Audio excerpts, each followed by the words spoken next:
Hello and welcome to the Carolina Snowflakes Podcast, where two Southerners come to terms with their liberal snowflake tendencies. We're your hosts.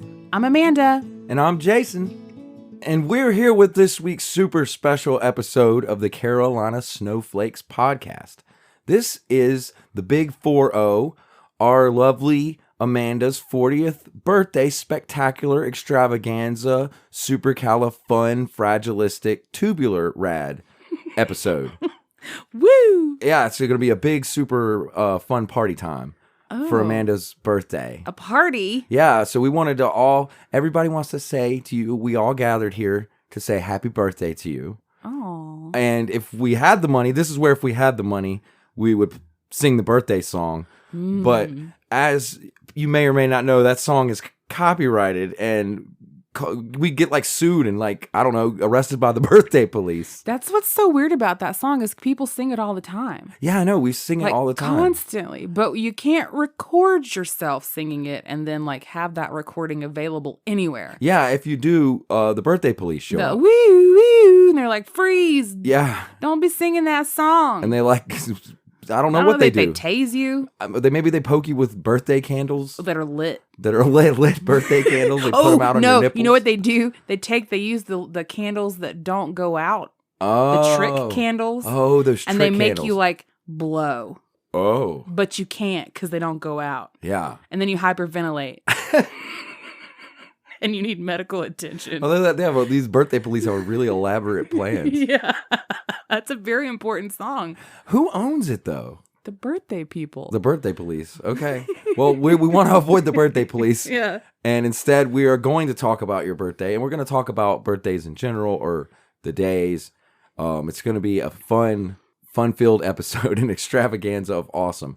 So I want to know how you feel about turning 40. Like, how does it make you feel? Well, I mean, I never really thought of 40 as a thing. Oh, yeah. When I was a kid, I thought about 20s. Yeah.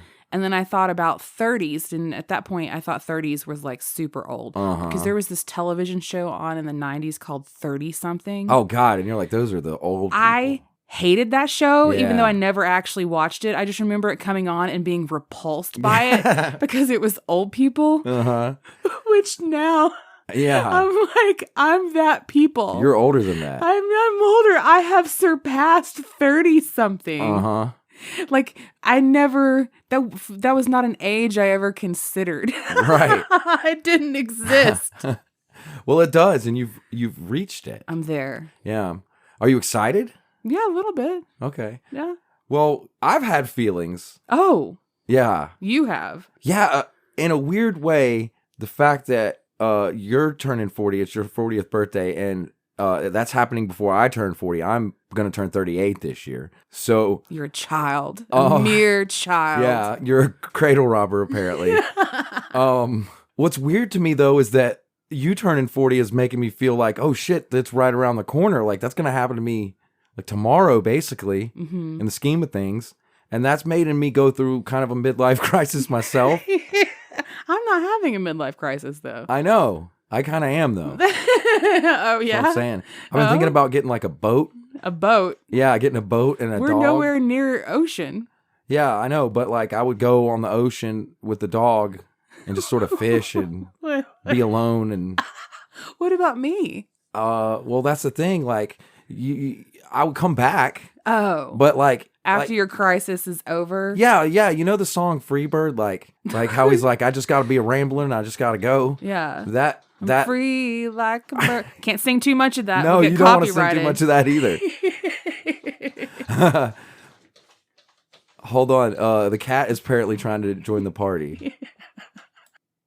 Well, after what I would call a brief intermission, Harry has decided to join us. For your birthday. He was happy to celebrate. So he's very happy. Yeah, he's in here now. So today, just for the record though, today is actually February 25th. And your birthday is February 26th. So today's the day before. Correct. Your birthday is tomorrow. We're going to be celebrating all day, so we wanted to record the night before. Right. Yes.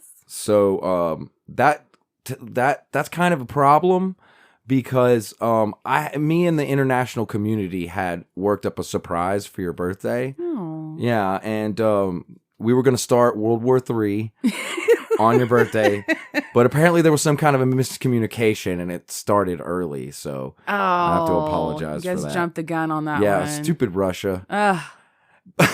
Seriously though, that shit is really sad, and I can't believe the what's happening over there with all that shit. I just wanted to mark that as like a point in time for when this is happening. It sucks that it's happening right around your birthday because the news is really kind of tragic and sad. Yeah, it really sucks. Fucked up. Super depressing, and it's war. And it's ugly and it's scary, and I think as Americans we can't help but just sort of be. I'm feeling a lot of unified voices, or hearing a lot of unified voices currently of like, this is fucked up. It's really fucked up. Yeah, what's going on?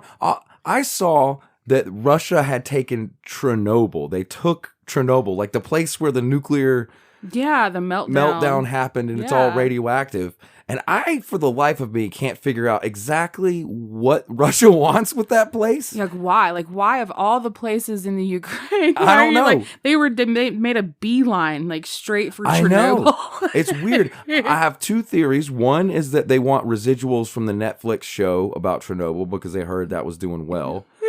Okay. And then my second theory is that there are radioactive wolves there, and Putin's like, we need to get like a snarling, two-headed fucking wolf with acid spit to represent Russia. Like, and so our new mascot. Yeah, like a new mascot. So they're currently searching for like a snarling hellhound, radioactive wolf. It is pretty weird because I'm like, isn't it dangerous to just be hanging out in Chernobyl? It was the last thing I would have expected, but I saw it and I was, wow, that's weird. Russia, am I right? Yeah. So that's around the time when this is happening, unfortunately. But we're going to try to move on from that disaster and talk about the day of your actual birth. The real day of your birth, February 26th.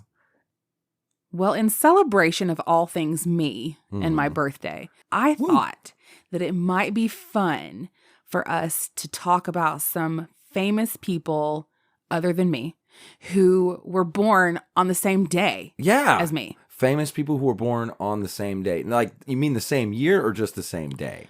Same day. So different years. Okay. But all on February 26th. But theoretically, their parents banged around the same time. Correct. Yeah. Yes. And I don't know about you, but I tend to think of my parents as only having done it that one time or whatever. Well, in your case, it would be twice because you have a sibling. But that's the way I like to keep it. So these celebrities' parents banged presumably this one time. This one time. Around the same time yours did. Like year. Time of year, yeah. Okay. Right. Let's do it. Okay. So first up, we have Victor Hugo. Victor Hugo, nice. Yeah, born in 1802.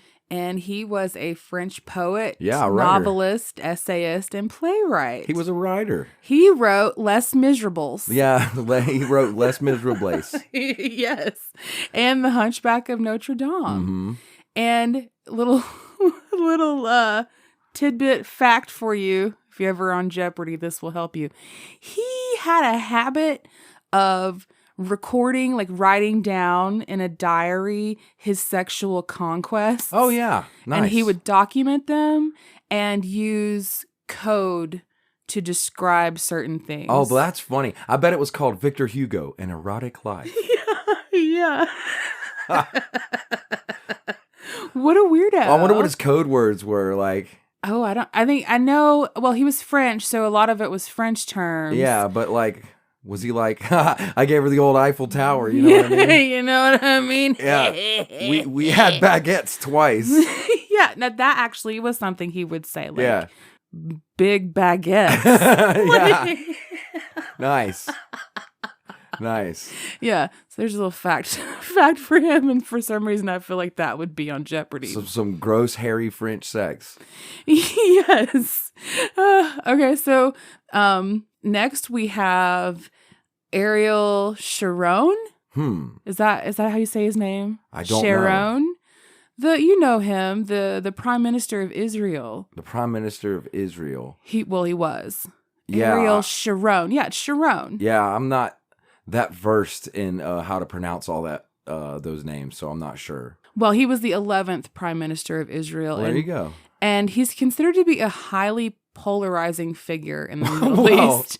They tend to be. Yeah, Israelis revere him as a war hero who played a vital role in defining the country's borders. He was apparently really obsessed with borders. And he worked hard for the Israelis to get the borders that they wanted. So weirdly, this episode's theme is borders. Borders. But Palestinians consider him to be a war criminal. You mean they don't see eye to eye? Yeah, go figure. Weird. Who actively suppressed their goal of nationhood. Yeah. And a little factoid about Sharon, he did not take very good care of his body. Oh. And he ate a lot of junk food. Nice. He drank a lot of alcohol, and he smoked. He sounds pretty rad. Yeah, pretty awesome. And his weight was the focus of many, many jokes. Nice. Around the country. And so he, as a result of his poor care of himself, wound up having a series of strokes. And he ended up in a coma for 8 years. Wow. Before he finally died. Wow. Isn't that crazy? I wonder what that was like. 8 years of a coma? Yeah, that's something. Nuts. That's a long coma. Yeah. Wow. Then, and forgive me, I don't know how to say the first and middle name, but I know how to say the last name. I share a birthday with Recep Tayyip Erdogan. Yeah.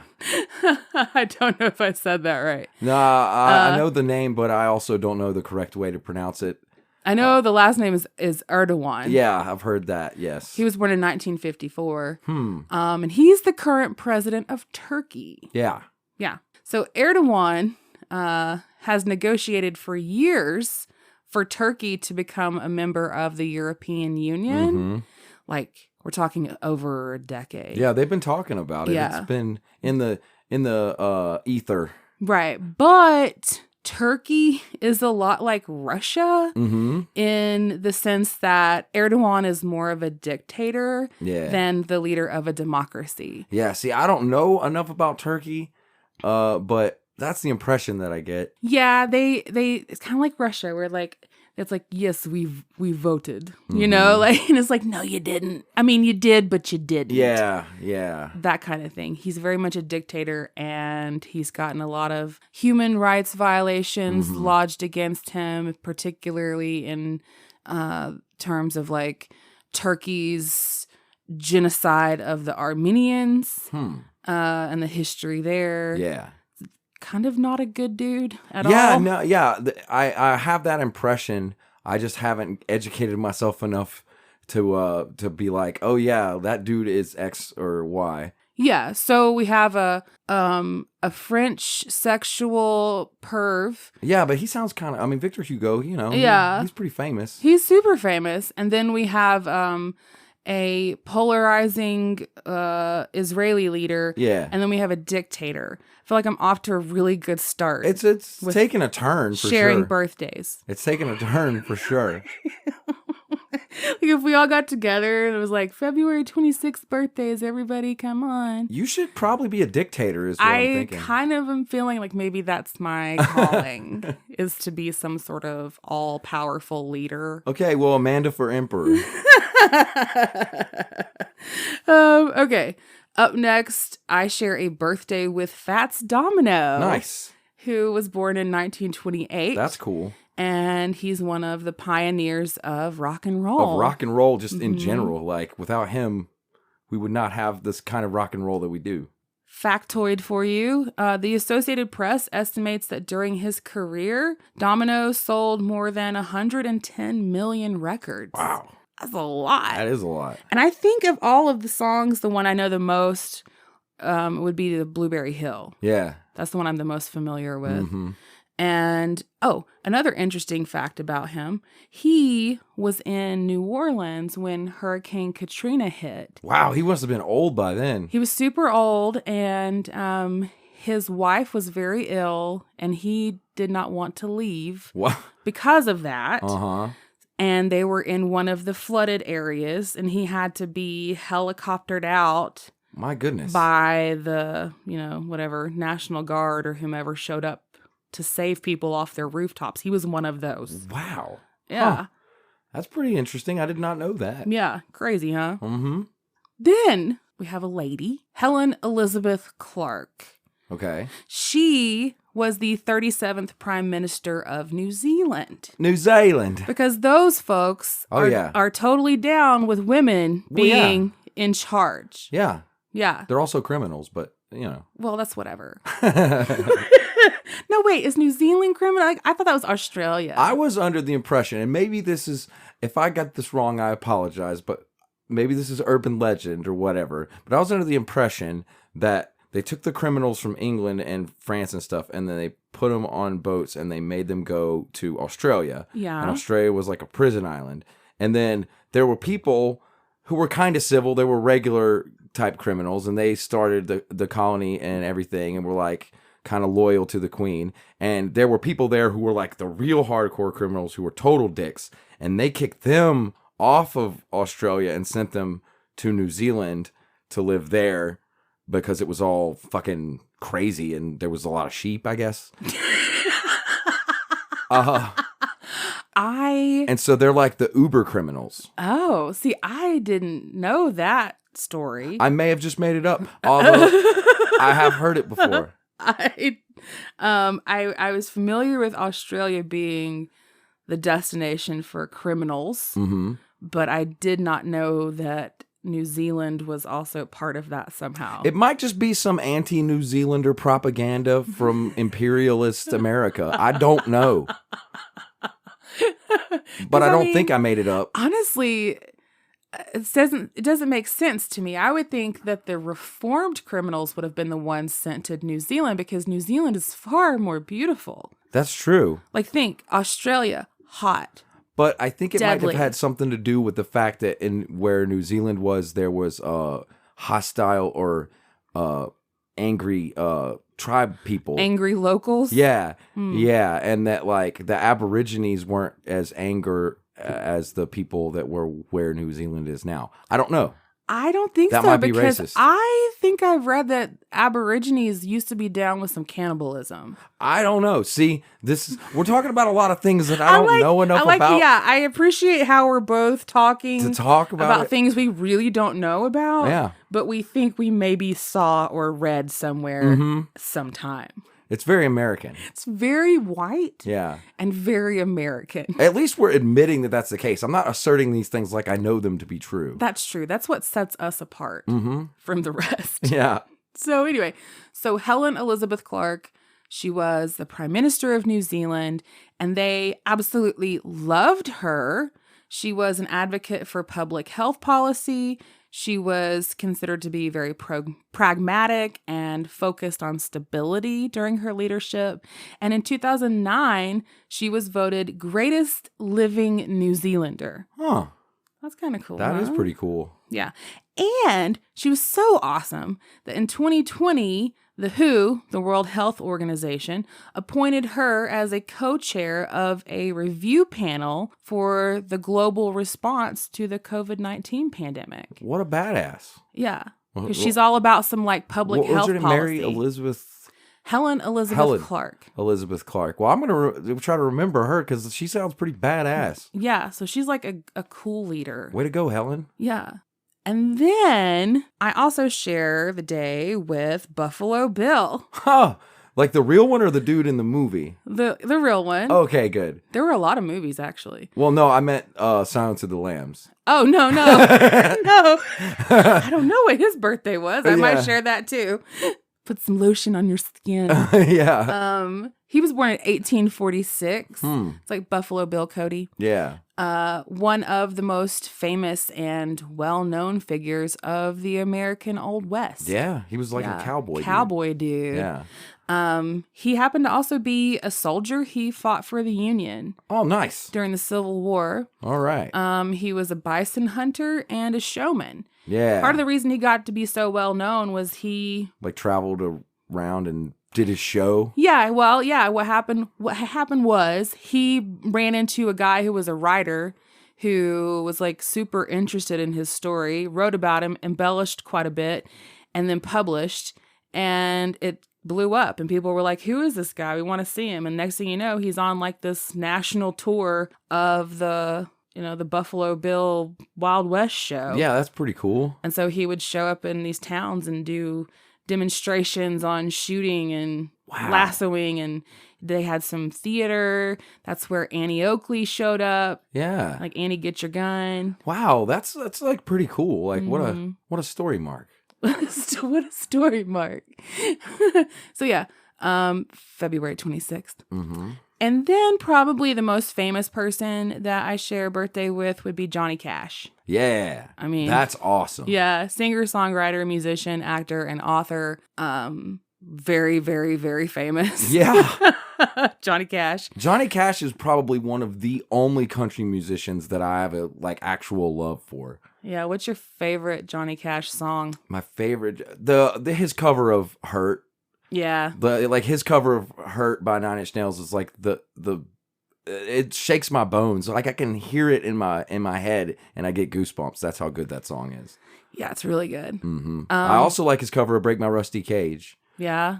Yeah. So I mean, maybe that's why I like him so much. I don't really like his country songs so much as the covers he did of rock songs that I like. Did you know that he was the youngest person to be inducted into the Country Music Hall of Fame in 1980? That's pretty cool. Yeah. It was an honor. Yeah. Kind of a big deal. Yeah. Kind of a big deal. So those are some of the notable folks that I share a date of birth with. I do have a few others that I thought were worth mentioning. Mm-hmm. Erykah Badu. Oh, yeah. Do you remember her? And then Michael Bolton. Oh, that's great. When a Man Loves a Woman. I can't sing the songs. We'll get copyrighted. Yeah, but we'll get striked. Just say When a Man Loves a Woman. Yeah. Which, by the way, did you know that he comes from Jewish origins? No. Yeah, his family's Jewish. The family name is actually Bolotin. But they changed it, or he changed his. To Bolton. Mm-hmm. Okay. I didn't know that. Also, Tim Kaine, senator from Virginia and the VP nominee. Yeah, he was going to run with Hillary. Yeah, in 2016. Mm-hmm.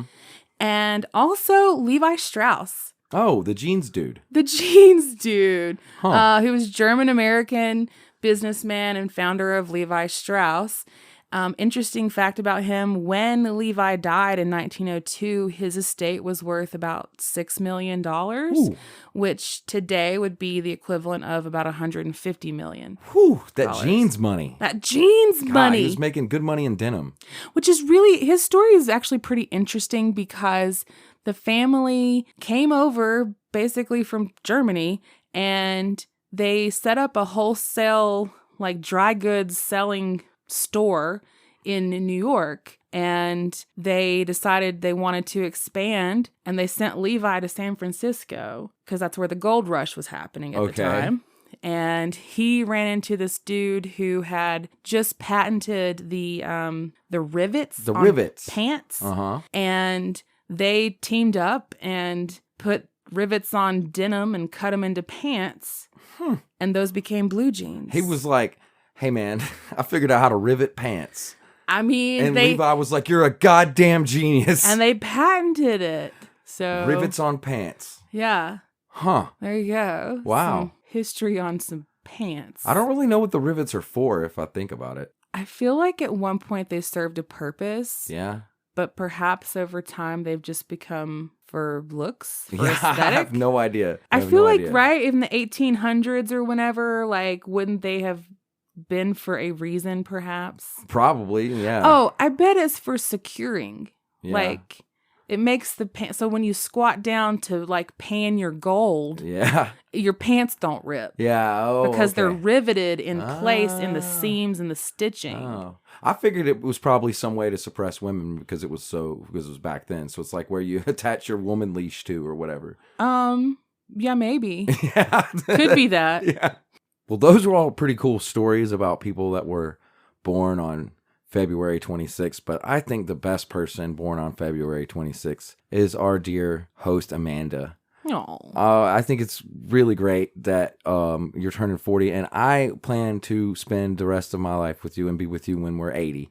So we got 40 more. To 40 more years.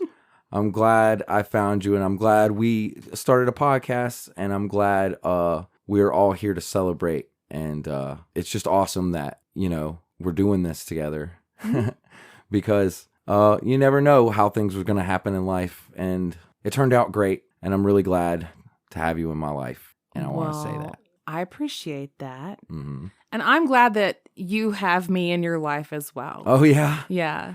Because you need me. Or else I'd be on a boat with a dog.